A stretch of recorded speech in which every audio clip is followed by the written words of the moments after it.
That is sick. Look how much, look at all that. Man, it sucks because I'm getting gaps left and right. But hey, you know what? I'm having fun. That's all that matters, baby. Let's go, baby! Let's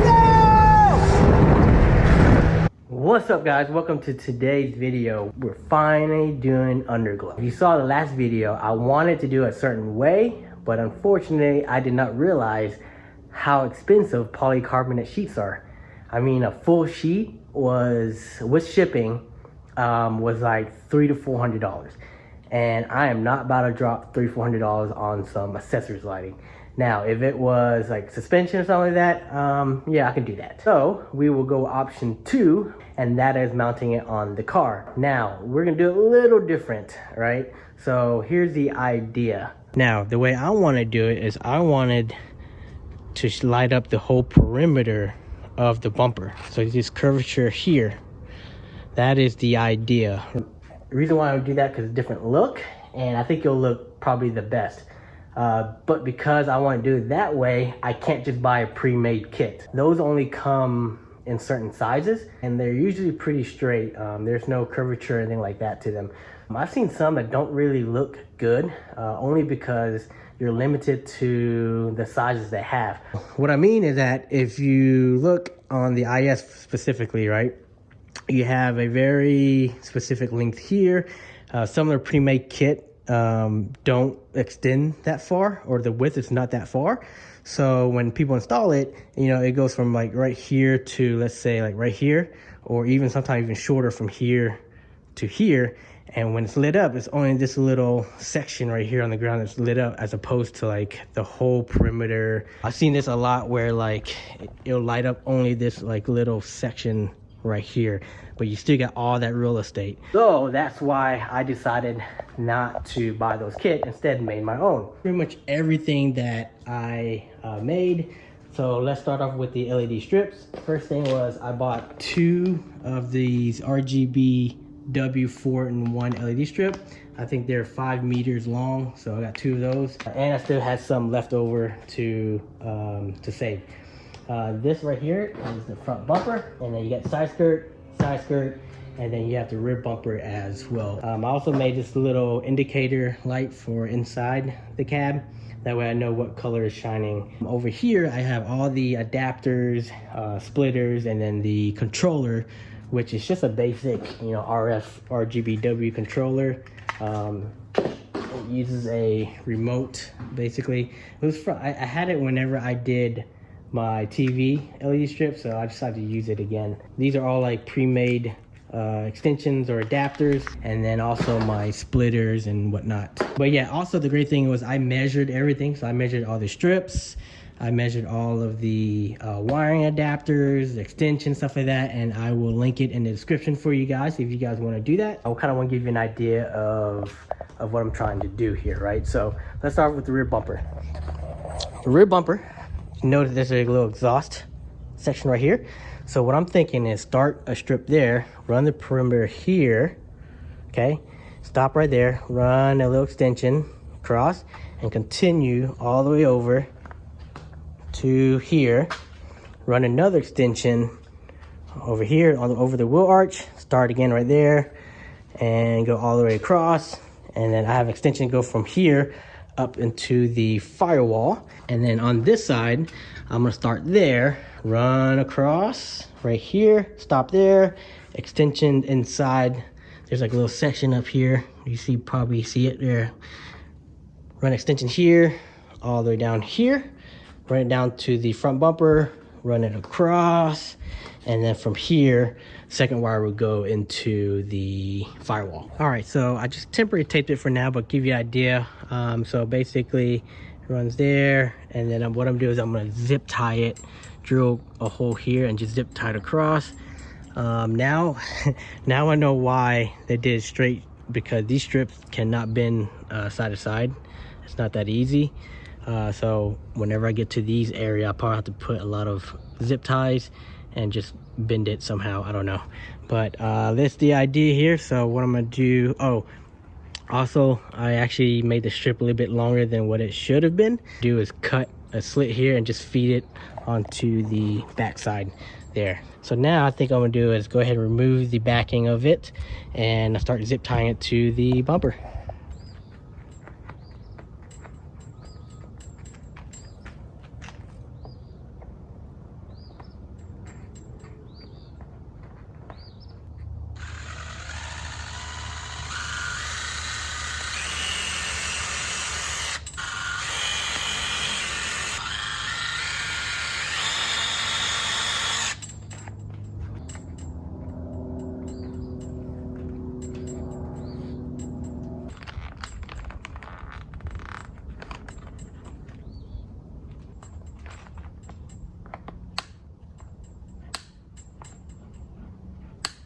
I have it 3M, double-side 3M taped on there, as well as zip ties. Honestly, I don't think this is gonna come off anytime soon. I'm gonna continue doing all of that up there, and then I'll cut back to you what I figure out as far as like the bend and also the extra piece. The front bumper is pretty much done. You see the curve, it does curve, but it doesn't look pretty. But I managed to do it, and I added more zip ties than normal. But right here, I just pretty much drill a hole and feed it through. Now, if I were to do this over again, I would definitely not have this connector on there.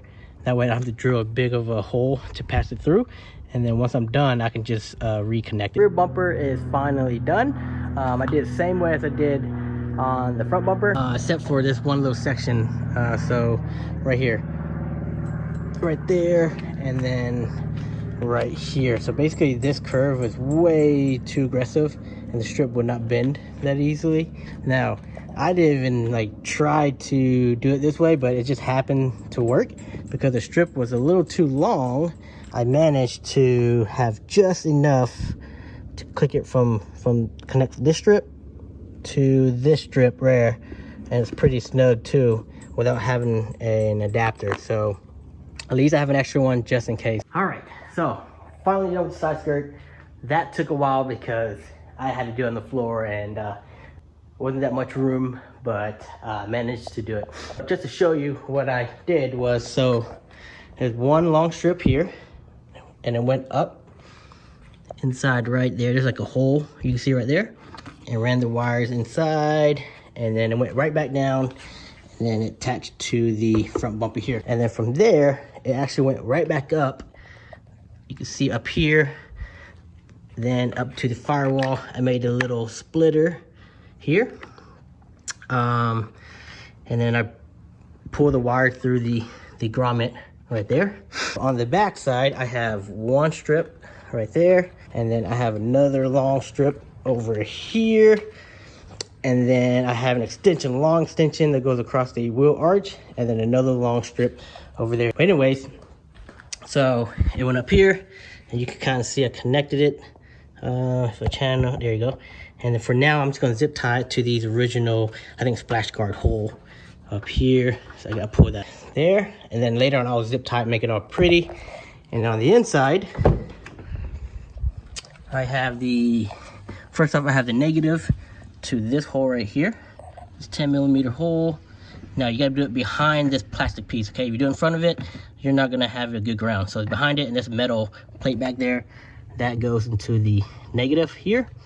The positive, I have a fuse tap, or add a fuse. The original one was a 15 amp, that is the cigarette lighter. And then for the Bluetooth controller, it's 7.5. I'm sure you can get away with 5.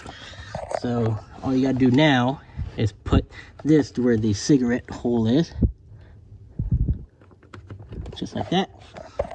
And then if you remember, I feed the wire through. It connects to this one output here. And then this one, it's just my indicator. I'll probably just put it like, I don't know, right there, or maybe like right there, somewhere that I can see. Maybe actually on this kick panel plate, like right there, something like that. I don't know. So because it's cigarette lighter, I gotta turn on, at least on the on position. Okay, so the good news is it's blinking. This thing is not on still. So I need to find the controller. So I got the controller, light still blinking. All right, let's see.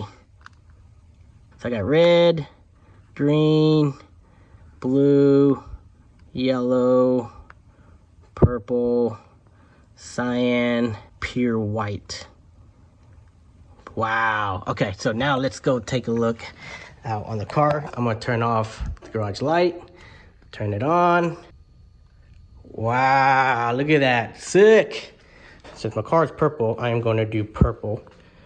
So let's do that, and let's do purple. Look at that. That's what I wanted. The whole front bumper and the side skirt all lit up. Look how much, look at all that.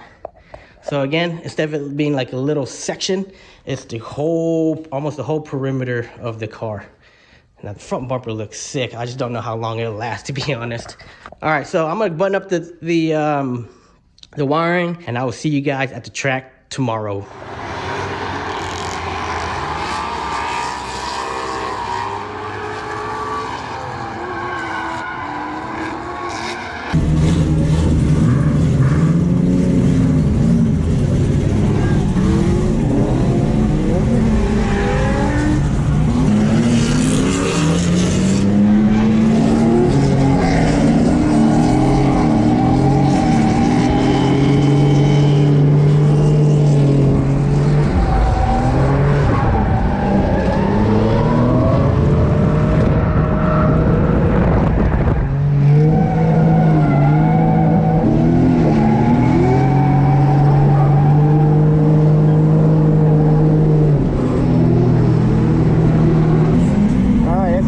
That one wasn't that bad, but guess we'll see.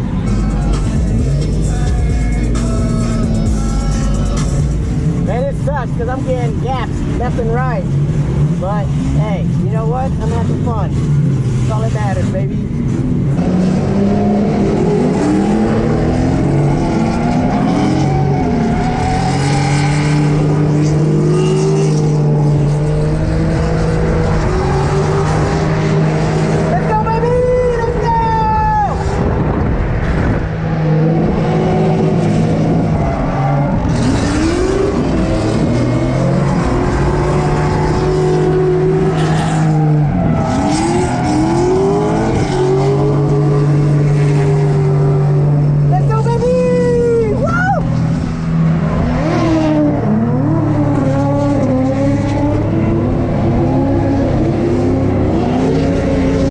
So it's the next day. The event was amazing. Vibes were high. It was just a great time. I wish I recorded more of drifting, but I was more focused on, you know, being with my friends, hanging out. My wife was there. Now the car definitely got some battle wounds, but overall the car did great. It's also the first time that I drifted on a very specific drift alignment, and it felt amazing. As far as the car goes, the bumper definitely fell out a couple times.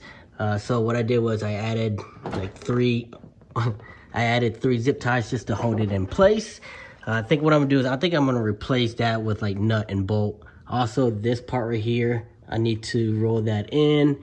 And also I was hitting, I guess you can't really see that part right there. So I just took a hammer and just beat it. The fender got a couple of more wrinkles in it. This part definitely needs to be fixed. Same thing here, but same thing on the front fender. I'm just gonna put a nut and bolt there. But other than that, the car did phenomenal, super reliable, had an amazing time. The car felt great. The car felt like a different car now with a proper alignment. So I'm stoked on that. Pretty much it for today's video. So thanks for watching and stay tuned for the next update. Peace.